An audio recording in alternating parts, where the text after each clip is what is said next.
going on, ladies and gentlemen? It's your boy MT Dubs, and we are back here with another video. I'm sure you can see the title. We're going to talk about my Eastern Conference pretenders and contenders. So just like the last video, I'll give you guys a disclaimer.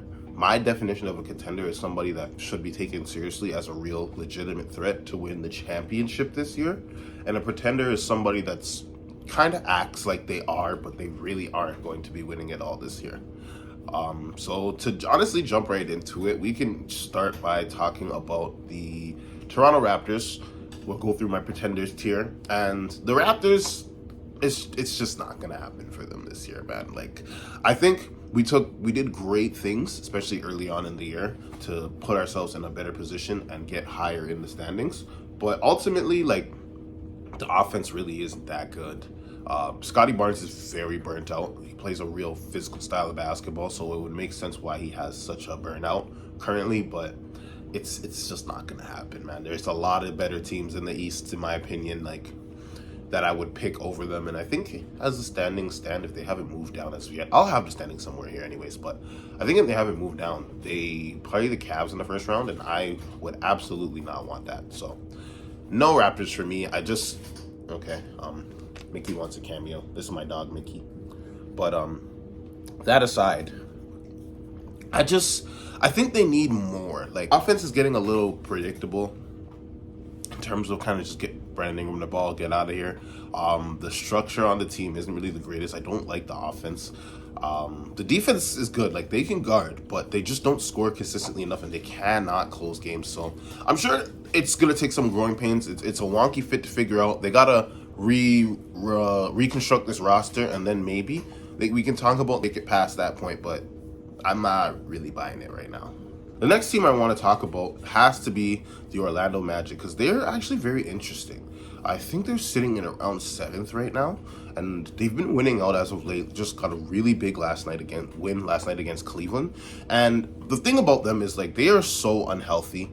Like, Franz missed so much time this year. Paolo missed a lot of time. You know he's having his down year, but I really like what Desmond Brain brings to that team. They got solid depth too. Guys like Tristan De Silva come off the bench and really put in a lot of pain. You got Moritz Wagner, who's really looking back. Javon Carter's been getting a lot of minutes since he came during the deadline.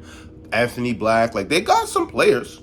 But I think the fit is a little bit wonky still. Like, the Magic have some things that they need to figure out, but I don't think they're too far off. I had them being, like, one of the better teams in the Eastern Conference this year. I think I had them in, like, 3rd, winning 50 games.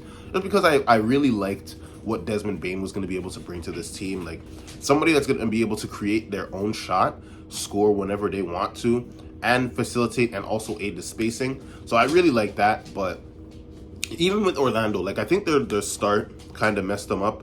They are playing a lot better basketball as of late. They've been winning out. I don't know the exact amount of games they've been winning, but since that Lakers game, they've kind of been playing pretty well. So the thing for the Magic in me is, like, I feel like they could spook a lot of teams early, especially if they somehow make it up to the 6th seed. I'm not sure if they can do that, but we'll see. But yeah, like, even though the Celtics have Jason Tatum back, the Cavs and the Pistons, like, I don't really think any of those teams would want that series with Orlando, because it's going to be very physical, going to be very gritty, and there's going to be a lot of stuff, other factors that go into that series as well, right? So for me, like, they're pretenders, yes, but they're not as low on the totem pole of pretenders. Like, for me, I think you can be like a high tier-ish pretender, which means you're kind of taking the right steps, doing the right things, but it just might not be your time yet. So that's kind of how I feel with the Orlando Magic with that situation. But I really like what they're potentially building over there. Everybody just got to give it some patience. Let them literally cook. I think they're really going to be able to do something special within the next couple of years. So watch out for them. For me, next, I got to talk about the Sixers, man. And it's unfortunate because I wasn't really super high on them to start the year, but I seen what they were doing. I liked the way VJ was playing. The Young Bulls, Joel Embiid was looking really good. Obviously, Tyrese Maxey looked very good as well. But with these injuries that they got going on, man, right now, like, it's very rough. I don't know how this is going to work. They need to make sure that they can hopefully stay up top, because why would you want to play the Pistons in the first? Who knows? If they can get healthy, I feel like that Pistons series could be a little bit interesting. But honestly, yeah, like, without your guys, like, Paul George is still serving his PD suspension, Embiid is out, Tyrese Maxey's out for like 3 weeks with his finger issue. Like, I don't know. They're probably going to fall down the standings. But even if they were fully healthy, like, I think they're still a pretender because, like, it's hard for me to say they're better than the Bostons of the world. But there are certain teams in the East that I feel like could give a run for their money with each other. So it's going to be very interesting to see how this ends up turning out. But Sixers aren't going to do it this year either, unfortunately. Another team, just like they always do in March and April, they started playing their best brand of basketball, the Miami Heat. They're another sneaky team because I just feel like you can never count out Miami. You can never count them out. I'm not going to say that they're going to win it all, but I won't call them a contender either. But this is not a team that you want to see in the first round, especially with the way Bam has found his confidence after just scoring 83 2 days ago. But I would never want to play those guys in the first round. We all have seen Heat culture. We know what it means. We know what this time of year means to them. So they always ramp it up and just tell everybody, hey, like, we're a really good basketball team. So I don't trust them to maybe win a series, but it's a good stepping stone for one of the contenders to step over to really prepare them for the long rigors of a playoff run, right? So for me, I don't really see them winning any playoff series, but they're going to be a very tough out. Don't get that messed up. The Miami Heat always come to play. Having talked about those 4 pretenders, I want to talk about the higher echelon of the list, starting with probably, in my opinion, my favorite to come out the East, the Boston Celtics. And Lakers fan till I die, you guys know that, but man, those guys look good.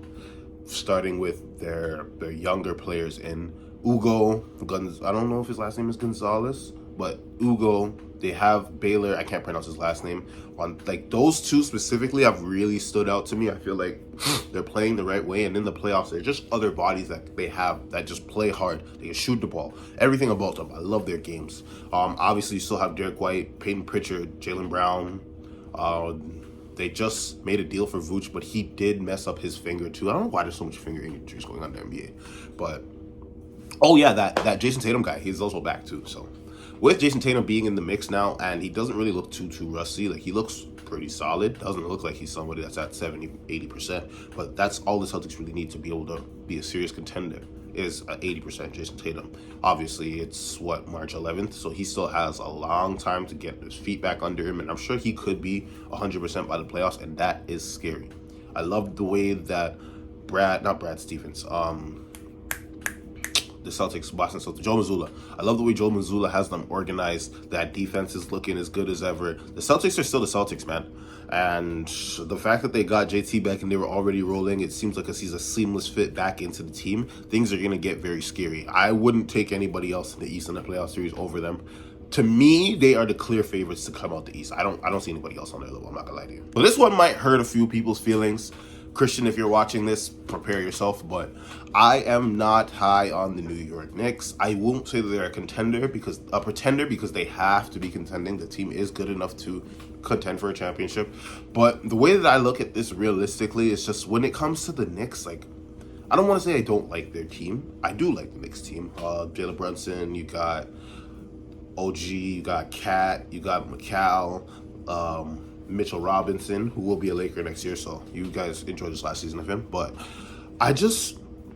when I look at some other teams in the East, like one I'm going to talk about next after this, but mainly the Celtics, like, I think the Celtics have everything better than them. I don't like that defense with Cat in the playoffs. We all know how that goes. And it's just like, when it comes to the Knicks, like, I really feel like their chance to go was last year. I don't think they should have lost it, ended up losing to the Pacers in the playoffs, but it's just, when it comes down to it, like, I feel like the Knicks can be better than everybody else, but pretty much everybody else but the Celtics and the next team that I'm about to mention. So for them, like, it's just, I don't see it. Because even if they somehow get out the East, that's fine. I don't think they can beat whoever comes out the West. So it's just an unfortunate situation to be as a Knicks fan, because it's like, they are good, but they're not good enough, to me at least. I want to talk about the Cleveland Cavaliers as well. That's probably my second favorite team in the East. I really like that roster, top to bottom. You have James Harden. A lot of people are very critical of his playoff performances, but you also have another playoff riser in Donovan Mitchell. You have Jared Allen. You have Evan Mobley, Keon Ellis, Dennis Schroeder. Like, that roster has so many game-changing pieces for me. And when the playoff basketball comes, like, they can do it all. They can guard with the best of them. I like their defense. You've got the Twin Towers down there. I got guys like Dennis, like I said, Keon Ellis. These are proven guys. And the thing that I really like about them is because of the Harden Mitchell backcourt fit. Like I feel like Harden being with Donovan Mitchell just makes sense. Like I can't explain why it makes so much sense, but it really does. And I'm excited to see what that backcourt of those high level guards are going to be able to do in the playoffs. I would pretty much take them over everybody that is not named the Boston Celtics. I got to see them play in a series before I can make that decision. But ultimately, I personally think they're better than the Detroit Pistons. That's exactly who I want to talk about for my last team in my contenders list. I will put them up here as a contender, but one of the problems I have with the Detroit Pistons is what type of island they are leaving Cade on in this playoffs. Like, for them to win the championship this year, Cade's gonna have to put up a superhuman performance in the playoffs, really carrying them, because I don't like this team's offense, period. Without Cade, like, you got a guy like Duncan Robinson that's a real soul shooter. You go and get Kevin Huerter at the deadline, which is on paper it's cool, but I seen that guy lay a lot of goose eggs in that series versus the Warriors when he was the Sacramento King. The whole year, all we talked about is how the dribble handoff with him and Sabonis was revolutionizing and changing basketball, and he went silent in the playoffs. I don't trust him. Then on top of that, the spacing is so wonky because two of your best defenders, perimeter defenders, and Ron Holland and Asar Thompson, both can't really shoot. So are you going to put both of them on the court with Cade Cunningham? I don't really think that makes much sense. Then you have Jalen Duren, who's a hell of a player, but a lot of his baskets come predominantly from Cade Cunningham. So in the playoffs, when they are trapping Cade and making everybody else but Cade beat them, that's why I think a team like Cleveland, who can guard just as good as them and score better, I don't see how Detroit could beat Cleveland unless Cade goes supernova. That's the only way that I can see them beating the Cavs, honestly. And it's just, you shouldn't have to put all that on your youngest. Like, you know what I mean? Like, it's just, I don't like that fit, man. And if your offense looks suspect in the playoffs, like, you're not going to win. Doesn't matter how good your defense is. Their defense is amazing, but you have to score in the playoffs, especially when you're looking across, and that's James Harden. That's Donovan Mitchell. That's Jaylen Brown that's over there. You know what I mean? So just because they are good in the regular season, I think their ceiling is like a second round exit, but I'm not going to call them a pretender because I just think the roster and the offense is what's stopping them from really reaching that upper echelon. So I think that it can be done, but they just need some more time, man. But thank you for tuning in. Clearly he wants to be involved. Mickey, look at the camera.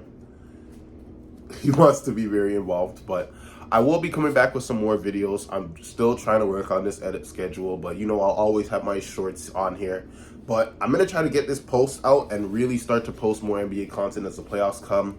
I can start doing full-length videos on who I think is going to win it all this year, all that other kind of stuff. So it's me and Mickey signing out, though. Mickey, we're signing out. Look, we're signing out.